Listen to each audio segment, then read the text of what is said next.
are these ayat about family ties and keeping the family tie together? What are they doing in a surah about battle? What is the connection between those? And this happens multiple times in the Quran. Where did I start this khutbah? I started with Allah stitching things together that you won't expect. Allah in His hikmah does ihkam of the ayats. Allah is teaching us something about the goal of battle. The goal of when kings used to go into the battlefield, their goal was to conquer more territory, isn't it? When kings used to go into battle, their goal was to control the waterways or to capture new resources or to enslave people. You know, this was you want to expand your territory. You want to build your empire. That's how you're going to build your empire, by taking more advances. Or the goal for battle might even be survival. There are people that are coming to invade you. You have to fight back. So it's either offense or defense. This is what battle is. But Allah has given us in very subtle and beautiful language the ultimate goal, why the Muslims fought, why the Sahaba were fighting. Actually, they were fighting to save humanity, and to save humanity, you have to save the family. The real goal is actually to keep the family ties together. Subhanallah. The ultimate goal. Allah brought this deen so people will do right by their family. Alhamdulillah. And now, if you think about this for a moment, Allah Azza wa Jal describes, thank you, that the hypocrites, the worst of them, the ones that are actually undermining the struggle, what does Allah say about them? He says, وَيَقْطَعُونَ مَا أَمَرَ اللَّهُ بِهِ أَنْ يُوصَلْ. They cut apart what Allah commanded to keep together. They want to break families. Allah commanded families should stay together, and they try to break them. So in these few minutes, I'm just going to give you a couple of quick pointers about why this is important for you and me now. First of all, Allah is saying some of the greatest sacrifices that the Sahaba were asked to make, they were asked to make those sacrifices, and one of its great benefits, one of the great victories of Islam was going to be family ties will no longer be cut. That's going to be one of the great objectives. You would think when the victory is done, we will have that palace, we will have that island, we will have this navy, we'll have this port, we'll have these. No, you'll have family. You'll have family, subhanAllah. This is something Allah puts together that human beings could not have imagined. How can this be the goal? So what does it actually mean? Allah gave us in the Quran, you would be surprised when we think of Sharia, when we think of law, right? And the law revealed by Allah. When you study the laws revealed in the Quran, the vast majority of the laws revealed in the Quran that are in detail all have to do with the family. They all have to do with the family.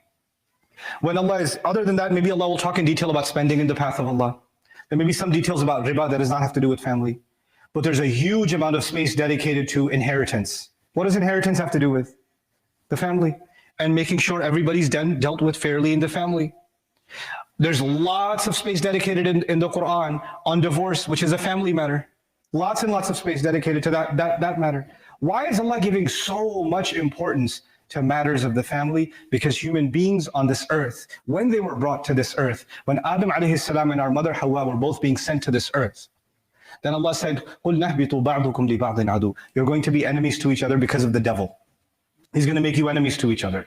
How does the devil make us enemies? He doesn't, I don't know you, you don't know me, but you know where the real enemies are going to be? Inside your own family.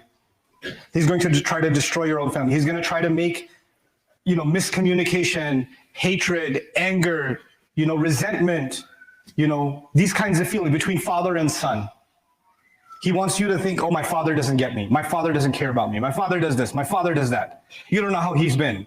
And you develop this resentment. And he wants to go into the father's heart and say, my son doesn't respect me. My son doesn't listen to me. My son doesn't, he's such a disappointment. He's so ungrateful. He's so this, and he's building this hatred between father and son. تُقَطِّعُ أَرْحَامَكُمْ. He's building hatred between husband and wife. And then even further, sometimes he will use the parents to put hatred into the children. Like in the story of Yusuf alayhi salam. Actually, when you study the biblical account of the story, the sons of Yaqub alayhi salam, one of the reasons they hated Yusuf alayhi salam is because they came from a different mom. Because Yaqub alayhi salam had multiple wives. And they were from a different mom. And their mom didn't like that. So their mom hated, that Yaqub alayhi salam had another wife and had a child with them. And they almost adopted that hatred from their mom. Right? They adopted, and how far did that hatred take them? How far did it take them? So you could have hatred towards people inside of your family.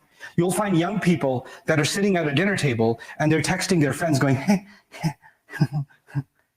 And then their mom says, who are you talking to? Nobody. What? Their face completely changes when they turn to their family. And their face becomes full of joy when they're talking to their friends. You know? Yeah, it's my mom. She's annoying. You know?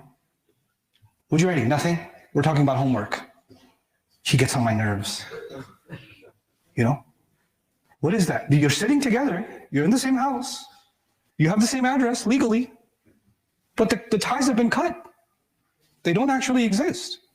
There's no real communication left. And one of the goals of this religion was that families should actually be bound together. And there are reasons for that, of course.